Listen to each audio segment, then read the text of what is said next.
করছিস? জীবনে হুট করেই কালকে রাত্রে বাসায় চলে আসলাম। তো হচ্ছে বাসায় আসার পরেই হুট করে একটা হাঁস জবাই করা হলো।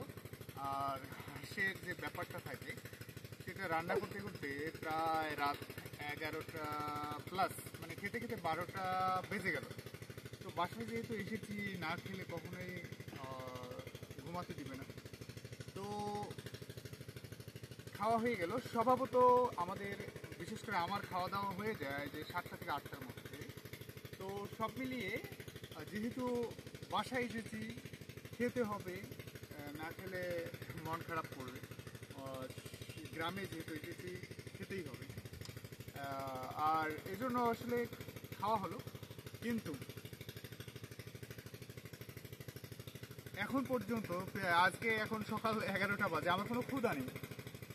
স্বভাবত যে আমি রাতে খেয়েছি সকালে খেতে হবে এটা কিন্তু না। যতক্ষণ আমার ক্যালোরি আছে, যতক্ষণ আমার এনার্জি আছে, ততক্ষণ আমি খাবো কেন ভাই? এই জন্য কিন্তু আমি এখন পর্যন্ত কিন্তু কোনো খাই নেই। হয়তোবা নামাজের আগ দিয়ে, আজকে জুমাবার, নামাজের আগ দিয়ে হয়তোবা খেয়ে যাবো, নতুবা নামাজ পড়ে এসে খেতে পারবো। ওই পর্যন্ত আমার এনার্জি যতক্ষণ আছে ততক্ষণ আমি খাবো না। এটাই হচ্ছে আপনার ব্যালেন্স, এটাই হচ্ছে আপনার ডিসিপ্লিন।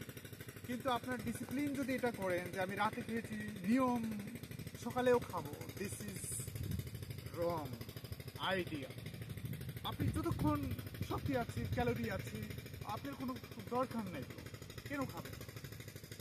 তো হচ্ছে আমরা যখন অতিরিক্ত খাই তখনই কিন্তু আমাদের কোষগুলো ওভারলোড হয়ে যায়, তখনই কিন্তু আমাদের ডায়াবেটিস, তখনই কিন্তু আমাদের কোলেস্টেরল থেকে শুরু করে বিভিন্ন প্রবলেমস হয়। তো আসুন একটু ব্যালেন্স করি, খাই, খেতে কোনো নিষেধ নাই, খাই, খেতে কোনো নিষেধ নাই, তবে ডিসিপ্লিন অ্যান্ড হচ্ছে ব্যালেন্স কিন্তু চাই। পিউরে যা হেলদি মুড